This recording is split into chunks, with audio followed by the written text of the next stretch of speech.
Poison is my least favorite type in the game, so I'm gonna attempt to beat my favorite game in the series using only Poison-type Pokemon with Hardcore Nuzlocke rules. Meaning if any of my toxic friends should faint, they'll have to be boxed forever. And I'll of course only be able to capture the first Poison type I find per route. My problem with Poison is it's just a terrible type. Before Gen 6, there's no Fairy, so it's only super effective against Grass. We're also weak to two of the best types in the game, all of which combines to make pure Poison types feel pretty bland and forgettable. I also immediately made a big mistake that's gonna make Falkner a lot more difficult. The mistake was starting my adventure in Pokemon HeartGold instead of Soulsilver, which at first seems like the obvious option. In HeartGold, you can get all the Poison types available in Soulsilver with the addition of Spinarak. This on paper sounds great. We get an additional encounter, but believe me when I say that despite being a spider, Spinarak is a net zero gain. Get it? Because spiders live in webs, I guess. Yeah, they're called spider nets in Swedish. But just like that joke, Spinarak is a joke that doesn't quite work. It's got terrible stats and evolves really late for an early game bug type. But hey, it was a free version exclusive extra encounter coming at no cost, right? Wrong. Perhaps you grew up with Pokemon Soulsilver like I did, where you can catch Ekans in this patch of grass just south of Violet City. Well, guess what? In HeartGold, you just can't. But at this point, I'd already made my way to Falkner, catching a Spinarak on Route 30 on the way, and then a Bellsprout on Route 31. I also stopped by Dark Cave, where we can pick up one of the best Poison types we get access to, Zubat. Without the snake, I don't actually think we stand a chance against Falkner. Two of our Pokemon are weak to flying and thus essentially useless. The only thing we have going for us is that Zubat learns Bite at exactly 13, otherwise we'd be stuck with no good moves. Pidgey goes down easily, but the real threat is Pidgeotto. With Roost to recover back all of its health, we're just never gonna get any damage on this thing unless we get it poisoned. This is where Ekans would have come in, but instead, we've got to rely on Spinarak, a sentence I can't believe I'm saying. And after eating a super effective Gust, we get a single shot with Poison Sting, which actually ends up getting the poison. But even with poison, we really aren't dealing that much damage every turn. Since Spinarak is about to go down, I swap out into Bellsprout, who immediately gets hit by a Gust, which crits and kills me immediately. And because this is a Nuzlocke, it means I lose Bellsprout forever and can't use it or any of its evolutions ever again throughout the challenge. But it is sad that Bree never even got to select a single move. Another very unfortunate circumstance I find myself in is that bite damage plus poison does less than Pidgeotto heals back with Roost. So to supplement my miserable strategy, I go for Supersonic, which I actually end up hitting and confusing Pidgeotto. This ends up really working out in my favor since Pidgeotto immediately hits itself in confusion, and with bite plus poison damage, we actually manage to take it below half health. Then Pidgeotto immediately snaps out, but instead of healing back up with Roost, it goes for Tackle, giving me the chance to take it down into the red. Now, I thought for sure Falkner would use a potion or at least heal up with Roost, but instead he goes for Gust, which means we somehow made it past Falkner without needing Ekans. Before leaving Violet, there is actually a poison type we can pick up in Sprout Tower at night, being Ghastly. This thing has no moves that can actually hit Falkner's normal type, so it would have been completely useless, but if we can keep it alive until it evolves into Gengar, it could be our best Pokemon. None of our Pokemon can beat rock types at all, so we gotta be really careful in Union Cave to dodge every single trainer to safely make our way to fight the second gym leader Bugsy. And once again, Zubat learns a really impactful move here at the exact level cap of 17, being Wing Attack. With a minus attack nature, it deals a lot less damage than would be desired, and after I get leered, I have to swap out, sending in Mozzarella the Ghastly. Because I dodge a quick attack on the switch, I decide to stay in and go for Hypnosis, but I miss. A non-crit quick attack still won't kill me after one leer, so I stay in again, and this time Hypnosis does hit. Because the first turn of sleep is guaranteed, I'm not afraid of the increased hit rate here, and I can stay in and go for Curse. With a little bit of luck, this could give us a ton of damage over time, and the first one puts Scyther in range of Citrus Berry, basically getting all the same health back. From here, I really don't want to risk Mozzarella's life, so I swap back into Cheddar as Scyther continues to snooze and take a bit more Curse damage. It even continues to sleep a third turn in a row, and while Wing Attack isn't enough to take it out, Mozzarella's Curse, of course, finishes the job. And with Scyther defeated, the rest of Bugsy's team stands absolutely no chance. All we gotta do is stay in and go for a few more Wing Attacks, and victory is ours. Defeating Bugsy opens up the possibility for a lot of new encounters, starting with Oddish in Ilex Forest. We then reach Goldenrod City, and like any Poison-type master, I go to the most toxic place in the town, the Game Corner. Here I sit down and waste a ton of time playing Voltorb Flip, a game that's not too interesting, but easy to farm for coins. We can use these coins to get a ton of great TMs, but believe it or not, coins are actually the only way to get Ekans in Pokemon HeartGold. On both Route 35 and 36, we can get Nidoran male and female, so I'm guaranteed to capture both. I end up running into Nidoran male on Route 35 first, which leaves me with Nidoran female on Route 36. Then, because it happened to be Thursday, I'm able to participate in the bug catching contest, where I end up capturing Ricotta the Weedle, which I immediately evolve into Beedrill. This means for the first time, we've got a full team of 6 to challenge Whitney's 2 Pokemon. But hey, against Whitney's Miltank, we need as much of an advantage as we can get. The first turn, I deal some pathetic damage with Bite, and then Clefairy goes for fake tears with Metronome. Since that harshly lowers my special defense, I don't want to stay in and risk it pulling something like Fire Blast or Psychic, which would completely destroy me, so I go for U-turn and send in Blue. Unfortunately, just like Zubat, my Nidorino has a modest nature, lowering its attack stat in favor of special attack. So instead, I'm going to have to rely on Nidorina as my main physical attacker. Double Kick easily takes out Clefairy, so we're left facing Miltank. Whitney immediately goes for the Stomp, trying for some flinch shenanigans, and gets poisoned by Poison Point. Unfortunately, her Miltank is holding a Lumberry, so we need to get it poisoned again. I try to get there on the same turn with Poison Sting, unfortunately without luck. At this point, I decide to switch and do what I should have done right away and get an Intimidate off with Feta. This lowers Miltank's attack by 33%, which doesn't end up mattering since it immediately crits Feta, taking it out in one hit. For some reason, this game really doesn't want me to have an Ekans. Sadly, this means we're gonna have to proceed throughout the rest of the game without access to Intimidate. I was kinda hoping to swap into Miltank multiple times to make it a little bit weaker, but instead we're just gonna have to work with the one we got. I try to deal some damage with Double Kick with my modest Nidorino, which doesn't go too well, so I swap out into Blue, who at least can't get hit by a track. But she can get immediately crit and destroyed as soon as she switches in. I mean, at least we managed to pull off Poison Point, but this sucks. Now that we have this stupid cow poisoned, we just need to deal as much damage as possible. One thing that could really get in our way though is if Miltank continuously gets flinches with Stomp. Unfortunately, Poison gets Miltank into healing range, so Whitney heals up almost all the way back up to full with a Super Potion, but at least that gives me a free turn to use String Shot to lower Miltank's speed. With the speed drop, all of our remaining Pokemon are faster than Miltank, meaning we can't get flinched. After I'm taken below half, I decide to swap out Beedrill and send back in Nidorino, which is when Miltank starts going for Milk Drink. Because our Pokemon aren't able to output any good damage, we're sort of in the same situation as versus Falkner, where Whitney can just heal up more than we can deal damage. I'm even able to get Miltank into the red, which doesn't matter since Milk Drink heals back half of Miltank's HP, effectively nullifying any of my efforts. The only thing I can try to do is stall Miltank out of its 10 Milk Drinks. Initially, this goes completely to plan, and Miltank is forced to go for Milk Drink pretty much every turn to heal back the HP that I'm dealing. However, because it gets back more than I can dish out, eventually it's healthy enough that it decides to go for Attract. This slows down my plan substantially, since I need to be dealing consistent damage to force Miltank to go for Milk Drink. Not wanting to deal with Infatuation, my only option is to swap out into a female Pokemon like Cheddar. We're hit with a Stomp on the switch, but because of Intimidate, it does a bit less than half, and since we outspeed, we can spend the next turn going for Roost to get our HP back. From here, the plan is to try and continue stalling Miltank out of Milk Drinks, and to do so by dealing as much damage as possible through hopefully flinching with Bite. Initially, everything goes exactly to plan. I manage to get my flinch, and then roost up when Miltank wastes a turn going for Milk Drink. I continue roosting up every time I take damage from Stomp,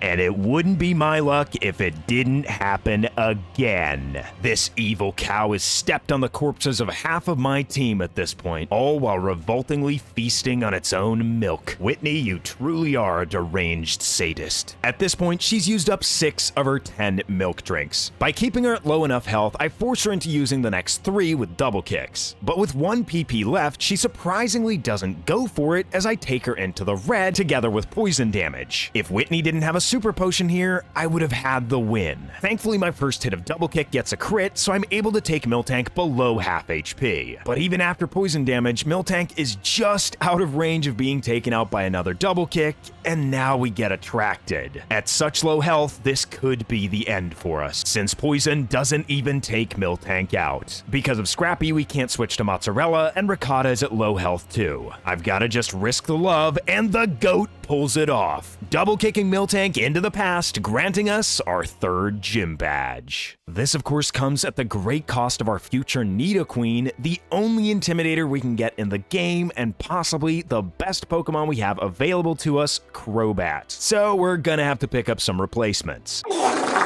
After finally evolving Spinarak into Ariados, I head to the Pokeathlon to pick up a Leaf Stone to get ourselves a Vileplume. Level 25 is also the exact level we evolved Ghastly into Haunter and can thus instantly get ourselves a Gengar. Because we don't have Crobat, Gengar is our best bet against Morty, but because we get Shadow Ball by beating Morty, we instead have to rely on Shadow Claw. Thankfully, our mom just purchased some Cassie berries for us, which may actually come in handy. Before taking on the gym, I head to the Burnt Tower to round out our team with a Coughing. In order to get Surf, which opens up the next 3 gyms for us in any order we want, we need to take on Morty. Just outside the eastern Ekritique Gate, we can pick up the TM for Shadow Claw, which immediately allows us to take out Ghastly despite Gengar's terrible physical attack. Thankfully, the Gengar line has terrible physical defense, so we're still able to one-shot Ghastly and Haunter. Gengar, however, is a slightly different story. By going into the fight at almost level 26, we can guarantee we get that level against the first Ghastly and thus outspeed Gengar, which conveniently takes itself out of healing range with a held Citrus Berry. We're then hit by a stabbed Shadow Ball, which would have easily taken me out if not for the held Cassie Berry weakening the move's power. From there, we simply outspeed the next turn and take out Gengar with another Shadow Claw, leaving Morty with his final Haunter. Now, while a Shadow Claw would easily take this thing out, I really don't want to stay in against this thing since it has Sucker Punch and I can't risk losing my Gengar. Since we don't have Zubat anymore, Gengar is by far our most valuable team member, which needs to be preserved at all costs, so I swap out into Ariados, which can easily handle Haunter with a couple of Shadow Sneaks. And now that we have access to Surf, I immediately use it in Olivine to pick up our next encounter, Tentacool. But before continuing to Cianwood City, I first head to Route 46 to pick up a Venonat, and continue north to the Lake of Rage, where I destroy the red Gyarados with a quad-effective Thunderbolt, and make sure to pick up the most important item in the game, Gengar's Choice Specs. The fact that you can pick up the Choice Specs after just 4 gyms is insane, especially if you have a strong enough special attacker like Gengar. If you're not aware how Choice Specs work, they lock you into whatever move you choose until you switch out, but you get a 50% boost to your special attack. With this power boost, we can easily one-shot Chuck's Primeape with a Thunderbolt, perfectly setting us up to destroy his Poliwrath. Now I know what you're thinking, poison types are really starting to do some work, but that's not really true. Gengar gets its signature special attack and speed from being a ghost type. Poison is just getting credit by association. It's that guy in the group project that doesn't do any work but still gets an A. Before taking on Price, I decided to take on Jasmine since it's on our way back to Mahogany Town. Here, instead of Gengar, I give the Choice Specs to Tentacruel. With the specs, we're able to easily one-shot Jasmine's Magnemites, which aren't exactly a giant threat in the first place. Then there's Steelix, which is the main reason we wanted to use our water type anyway, which with its lacking special defense is easily knocked out by a stab Surf. Then there's Price, and here we give the specs back to their rightful owner, Gengar. We certainly don't need the Choice Specs to one-shot Seal, but for Dugong, which he conveniently sends in second instead of his ground type, which would be immune to Thunderbolt, here we actually do need the specs to guarantee that we blow the thing out of the water. As for Piloswine, we definitely can't stay in since we're locked into a move we can't hit it with, so I swap out into Illumi, knowing it won't hit me with a ground move because of Gengar's Levitate. I then go for a super effective Surf, but Tentacruel's special attack stat isn't actually that great, and because I've got the specs on Gengar, I fall short of the KO. Thankfully, Price's Piloswine is a special attacker for some reason and has Mud Bomb instead of Earthquake, which it just ends up missing. And so, with one final Surf, we've already collected our 7th gym badge. And with that badge, we need to start destroying Team Rocket, who pretty much just get completely wiped off the planet by Choice Spec Surfs from Illumi. I then backtrack to the ruins of Alph to open this secret door and pick up a Moonstone. With it acquired, I'm able to get the entire team fully evolved, meaning it's time to take on the final Johto gym leader, Claire. She leads with Gyarados, but much like the red one we destroyed earlier, it falls to a single quad-effective Thunderbolt. In comes her first Dragonair, and I really don't want Tentacruel to get paralyzed as it comes in, so I decide to stay in and go for a Shadow Ball for over half damage. Dragonair then predictably hits me with a Thunder Wave, but because I'm already paralyzed, it won't go for Thunder Wave the following turn, so I can safely swap out into Illumi. I then take out Dragonair with an Ice Beam, but as I click my move, I kind of realize my mistake. Kingdra is going to be very difficult to take down, and if I want to deal any meaningful damage to it, I'm going to want it to be be poisoned. Unfortunately, I only have one really inconvenient way to make sure that happens. Because I stupidly put the choice specs on Tentacruel, I've got to switch out and back again to start setting up Toxic Spikes, which unfortunately gets Halloumi paralyzed. This pretty much makes Tentacruel unusable for the rest of the fight after I set up the second layer, so I swap out into Nidoking, who dodges a slam on the switch. My next turn, I get a lucky crit Ice Beam to one-shot the Dragonair, leaving Claire with only Kingdra. Nidoking would get immediately one-shot by Hydro Pump here, so I definitely have to switch out, sending in my Grass-type Vileplume. And after comfortably tanking a Hydro Pump, Kingdra switches it up to Dragon Pulse, which deals a lot more damage. Now, I could stay in here and try and take another hit, especially after the health I get back from Mega Drain, but I would be risking a crit, and I'm really not going to be dealing that much damage back with more Mega Drains, so I decide my best course of action is going to be switching around to try and rack up as much poison damage as possible. My switch to Gengar is pretty stupid, since Dragon Pulse does a lot more damage than I expected, and I would have just been dead to a crit. Obviously, I've got to switch again, and this is Ariados's time to shine. Not in the sense that Ariados is going to do something extremely awesome to defeat Kingdra that no other Pokemon could do. Ariados is just here to sponge hits until Kingdra goes down to poison, which is about the least glamorous thing a Pokemon could do. You could switch in anything as a sacrifice, but Gouda's real strength here, an edge she has over all my other team members, is that she won't be missed while doing it. A fair price for the final gym badge. And with it in hand, Professor Oak gives us the Master Ball, perfectly in time for us to capture the final poison-type Johto has to offer. And like, there's no chance I'm bringing Quillfish to the Elite Four, but I might as well pick it up, I guess. As for the actual lineup we're bringing to the Elite Four, we're of course sending our main powerhouse, Mozzarella, the visually impaired Gengar. Second up is Halloumi the Tentacruel, our main answer for Lance's dragons. Then we've got the goat Chevre, here to strike fear into Koga's heart. Ricotta the Beedrill is kinda just along for the ride, since there aren't exactly better options. Gruyere the Venomoth could definitely come in handy with her Psychic type coverage, but I'm not holding my breath. Finally, there's Provolone the Weezing, who's here to tank physical hits and blow up if things get dicey. Even though half of our squad going into the Elite Four is definitely on the more useless end, we've got a pretty good team for the Elite Four. Because who really needs a third, fourth, and fifth good team member when you've got Gengar? The first Elite Four member, Will, is normally a complete pushover anyway, since we get to enter the Elite Four at Karen's highest level of 47. This puts us at a pretty hefty level advantage, and add to that the fact that all of Will's Pokemon are weak to Ghost, meaning we can further boost Mozzarella's special attack with the choice specs without any drawback. It's safe to say Billy Boy here doesn't stand a ghost of a chance. Honestly, Will is a pretty weird name for a Psychic, since believers of determinism aren't big on free will, but I'm not here to philosophize, I'm here to cheese my way through to the champion. Our second opponent is Koga, and I appreciate what he's doing. He's elevated poison types from Gym Leader to Elite Four status, and while that's admirable, I'd like to go even further, meaning he's gotta go down. He leads with Ariados, which I can't believe is on the Johto Elite Four roster, which I immediately decimate with a flamethrower. Venomoth comes out second, and despite the goat not having access to the future hidden ability of Sheer Force, which would have greatly powered up our special attacks, we still have more than enough power to burn these frail bugs. I suppose determined to have me win as fast as possible, he sends in his third and final Pokemon weak to fire. This thing isn't even a poison type. He could have had a Nidoking, a Nidoqueen, a Tentacruel, anything but a Fortress. Crobat comes out fourth, and with a real moveset, this thing could have been an actual threat. Instead of using good moves, Koga's strategy is to just be as annoying as possible and try and dodge hits with Double Team. Thankfully, his disgustingly toxic strat doesn't work, and we zap him out of the sky with a Thunderbolt, enough to activate his Citrus Berry. He then hits us with a Wing Attack. Yeah, you're really not adding to the reputation of poison types here, Koga. Finally, he sends in Muck, so I switch it up and go for a stab Earth Power. It's just barely not enough to win us the fight, but that doesn't really matter since the Gunk Shot we're hit with as Koga's final Gambit barely does anything. Koga, you've disgraced the name of poison for the last time. Bruno is the master of fighting types, a type that poison actually resists. Despite that, his Hitmontop does have Dig, which we do need to be a bit careful and play around. I start by setting up a layer of Toxic Spikes as Bruno goes for counter. This would be incredibly foolish if Bruno's Machamp had Guts instead of No Guard, but he doesn't have a Machamp with Guts and he doesn't have a Heracross at all. So getting Bruno's Pokemon poisoned is gonna be great since we have no way to deal super effective damage to his fighting types. After a couple of Surfs take Hitmontop into the red, he starts going for Dig, which is exactly why I gave Tentacruel Protect, so we can just protect the second turn of Dig and dodge any damage. From there, it's actually perfect that Surf does just under half. The plan is to try and get him down into the red and waste all of Bruno's full restores, but I completely ruin it by getting an unlucky critical hit. Because Onix has the super effective Earthquake, Bruno sends it out next, but being quad weak to water, we quickly get rid of it in one hit. Third is Hitmonchan, which does have Thunder Punch, so I go for Protect to dodge the hit and to get a little bit of poison damage, before switching out into Nidoking the next turn to dodge the Thunder Punch and get even more poison. I now expect it to go for the super effective Ice Punch, so I can safely swap back into Halloumi, who just protects the next turn, leading poison to take Hitmonchan below half into a range where a Surf can now take it out. In comes Machamp, and just like before, my first move is to go for Protect to get that little bit of poison damage. Since it went for Revenge last turn, that's what I'm expecting, unfortunately leading me to switch Gengar into a Rock Slide.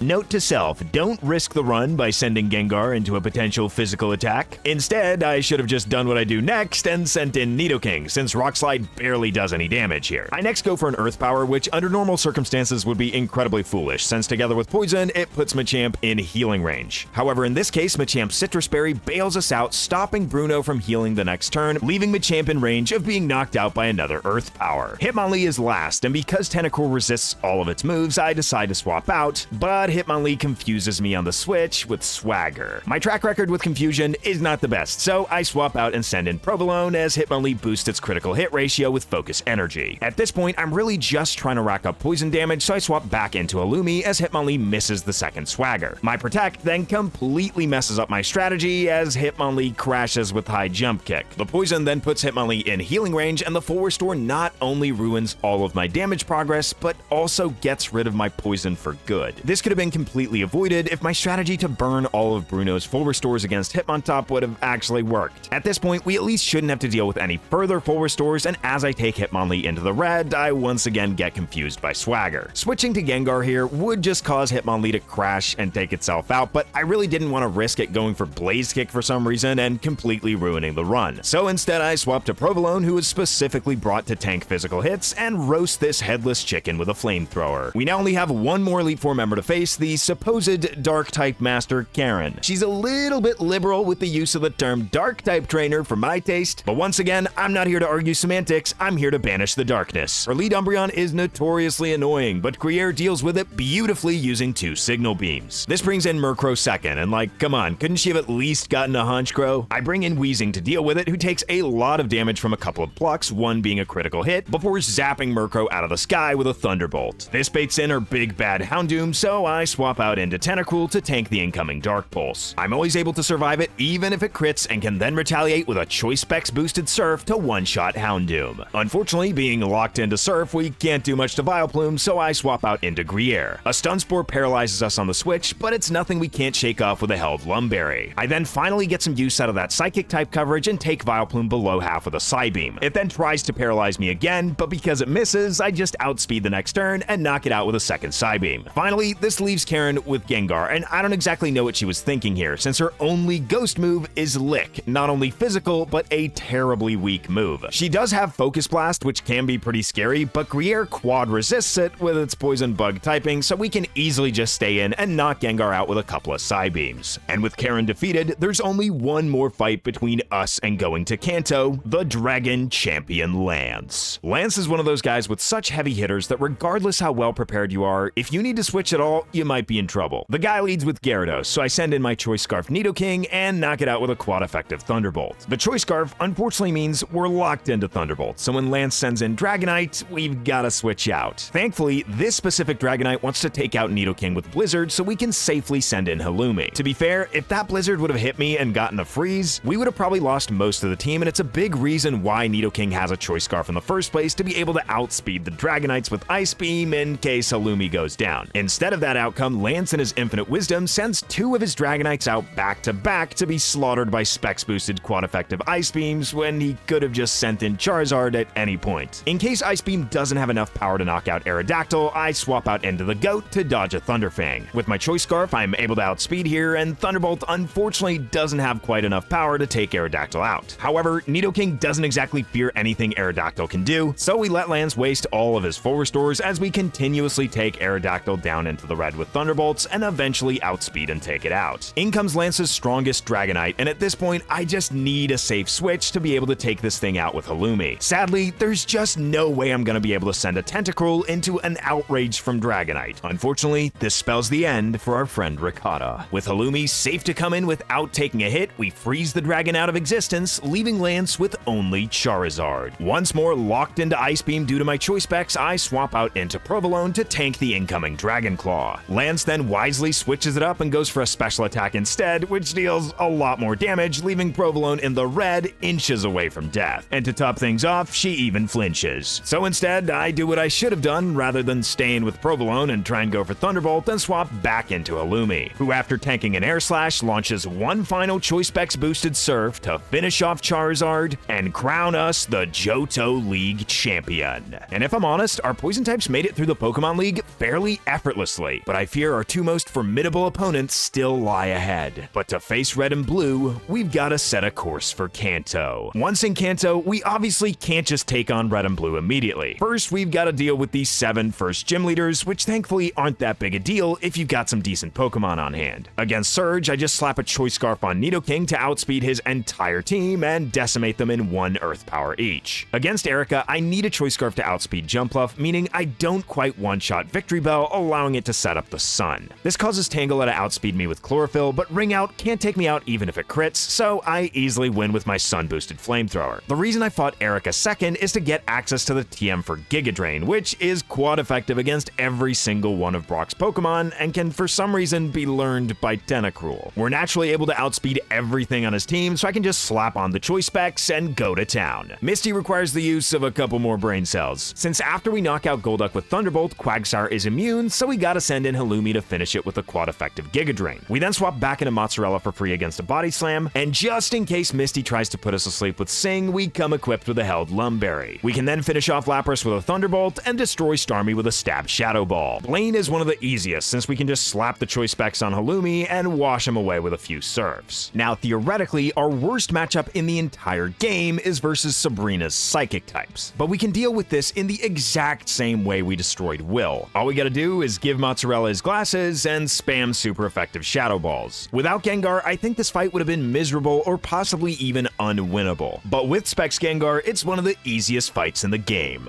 Before leaving Saffron City to take on the final gym leader we need to beat to take on Blue, I go and visit Uncle Psychic. I'm not exactly sure why Gengar can learn Psychic, but in Gen 1 they just decided all Pokemon can learn every single special attacking move, and much like mine, her entire team is weak to Psychic, so she gets swiftly destroyed, leaving us with only one Kanto gym leader remaining. But before I take him on, we can find the final poison encounter of the run, one that's not available in Johto, the pinnacle of Gen 1 design, a f***ing pile of slimy, gross crap. At this point, we've caught every poison type available in Pokemon HeartGold, and we only have 8 in total. Both Blue and Red are extremely dangerous fights for us, so we gotta be careful to lose as few Pokemon as possible. Blue leads with Exeggutor, which is quad weak to Bug, so I send in Crier first to knock it out with a Bug Buzz. This baits in Arcanine, and nothing on my team, not even Tentacruel, wants to take a Flare Blitz. Everything except Weezing is dead to crit, but Weezing can't do anything to fight back, so I decide to risk it and send in Nidoking. Thankfully, Nidoking's able to survive a non-crit with enough HP left that we don't die to a non-crit extreme speed. With a held Choice Scarf, we can then outspeed Arcanine, and the recoil damage from last turn puts it in range of being knocked out by Earth Power. Locking ourselves into Earth Power unfortunately means we're completely useless against Gyarados, so I've gotta swap out into Barada. I'm expecting Gyarados to go for Waterfall on the switch, but I really want it to go for the weaker Ice Fang as I swap in Gengar. Last second, however, I decide to stay in with Barada and risk an Ice Fang crit to try and put Gyarados to sleep with Sleep Powder, and thankfully my gamble pays off. Because I put Gyarados to sleep at the end of the turn, it's guaranteed to be sleeping as I send in Mozzarella, and then I can freely take it out with a quad effective Thunderbolt. In comes Rhydon, and I really don't want to switch to Halloumi right away since a critical hit Stone Edge could take me out. With Mega Drain as his strongest move, Barada isn't contributing much to the team, and unfortunately is the one that has to go. Tentacruel then comes in and easily one-shots Rhydon with a quad effective Surf. However, even holding the specs, we don't have enough power to one-shot Machamp, so I've got to switch out, sending in Venomoth. This Machamp has Earthquake, so Gengar would have been a much better switch. But just in case it went for Stone Edge or Thunder Punch, I really didn't want to lose my best Pokemon this close to the finish line. Bug actually resists ground, so we don't take take super effective damage with Greer, and while I'm not able to pick up the KO the next turn, a super effective Psychic deals a ton of damage to Machamp, taking it into the yellow, before Venomoth gets completely destroyed by an unavoidable Stone Edge. With only 2 Pokemon left in the box, this means we're down to our final 6 Pokemon, meaning that if we lose any more from this point on, we'll have to go into the final fight without a full team of 6. Thankfully, Blue's down to his final Pokemon, and we should be completely safe. Mozzarella isn't able to take Pidgeot out with a non-crit Thunderbolt. However, just in case Pidgeot should land a crit, I made sure to give Mozzarella the only Focus Sash we get in the game. It'll be completely useless against Red anyway since it hails on Mount Silver. In the end, Blue misses Air Slash, which is actually less likely than him getting a crit. But even if he would have crit, the result is all the same. Pidgeot goes down to another Thunderbolt, and Blue is defeated. This leaves us with our last 6 Pokemon to take on the final challenger, Red. Everything is built up to this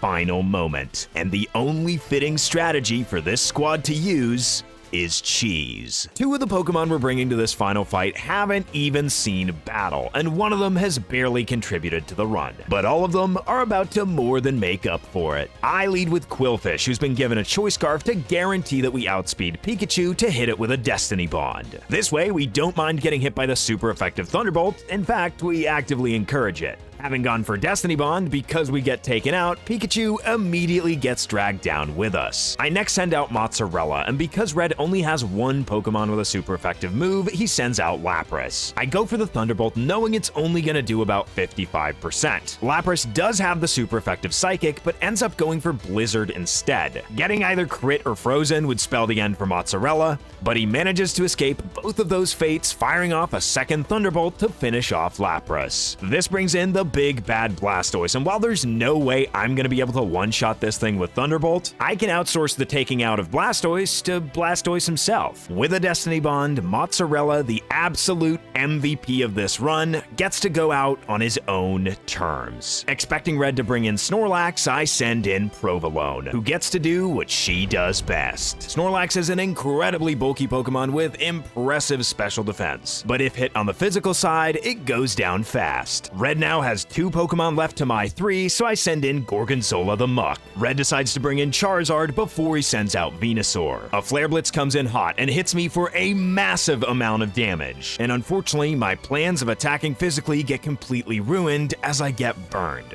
Or rather, it would ruin my plan if I didn't come prepared for this exact outcome with a held Lumberry. This lets me fire off a quad effective Rock Slide without my attack stat cut in half, which easily knocks out Charizard. This brings Red down to his final Pokemon Venusaur, and there's only one fitting way to end it.